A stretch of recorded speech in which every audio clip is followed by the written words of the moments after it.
Okay, you are taking a live look at the U.S. Capitol right now. President Biden has signed a $1.7 trillion spending bill into law, officially avoiding a government shutdown.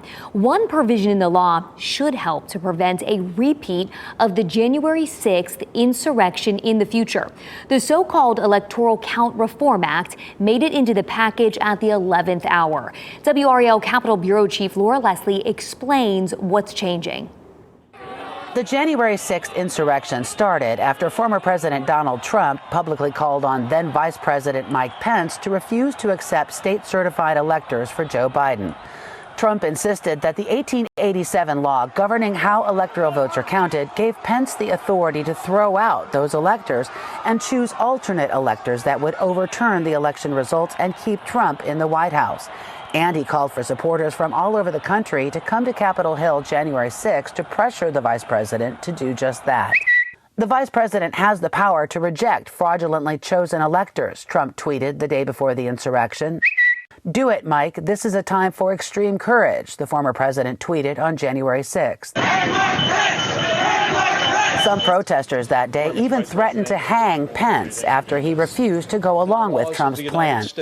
Ever since, Congress has been talking about rewriting the old law.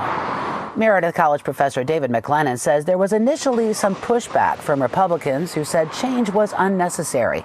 But other Republicans agreed with Democrats who said it was needed to make sure January 6th won't happen again. It puts the mechanism in place to make it more difficult for Congress to change the will of the people. McLennan says the change fixes vague language in the 1887 law about the authority of the vice president in the electoral process. It basically makes the vice president a ceremonial role, so it's really in front of the chambers.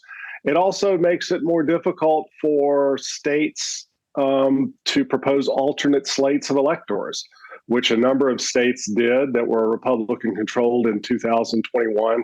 The new law also increases the threshold for objecting to electors from a single Congress member or senator to 1/5 of each chamber. And it includes an additional $75 million for election security in the future. Laura Leslie, WRAL News, Raleigh.